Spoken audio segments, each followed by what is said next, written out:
محصول واکنش زیر کدام است؟ واکنش دینزالدر که در واکنش دینزالدر دین با دینوفیل تحت شرایط گرمایی با هم واکنش میدن، کوپ میشن و یک حلقه رو ایجاد میکنن. خب میریم سایت شیمیایی.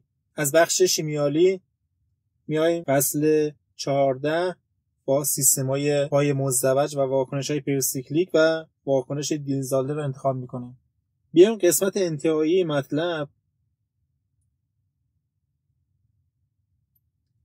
اینجا میگه تیوفن به دلیل آروماتیک بودن نمیتواند در واکنش دینزالدر شرکت کند، اما اگر تیوفن اکسید شود و به سولفون تبدیل شود آروماتیسیتش از بین میره و اینجا میتونه به راحتی در واکنش دینزالدر شرکت کنه. اینجا اومده تیوفن اکسید کرده و به سولفون تبدیل کرده. در ادامه گفته سولفون ناپایدار است و میتواند در واکنش دینزالدر شرکت کند. اگر سولفون با یک آلکین وارد واکنش شود با آزاد شدن گاز SO2 یک حلقه آروماتیکی دارای استخلاف ایجاد میکنه. اینجا سولفون در نقش دین و آلکین در نقش دینوفیل با هم واکنش دادن تحت شرایط گرمایی. در مرحله اول این حلقه را ایجاد کردن و بعد با خروج SO2 این حلقه آروماتیک دو استخلافی تشکیل شده. حالا برگردیم به مسئله.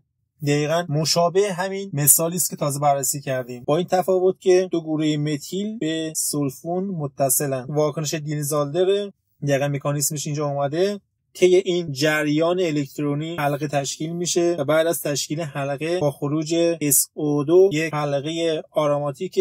حالا اینجا حلقه ما 4 استخلافیه چون سولفون ما 2 تا استخلاف داشت، آلکین ما 2 تا استخلاف، در کل 4 تا استخلاف. این حلقه آروماتیک متصلن. پاسخ صحیح گزینه 2.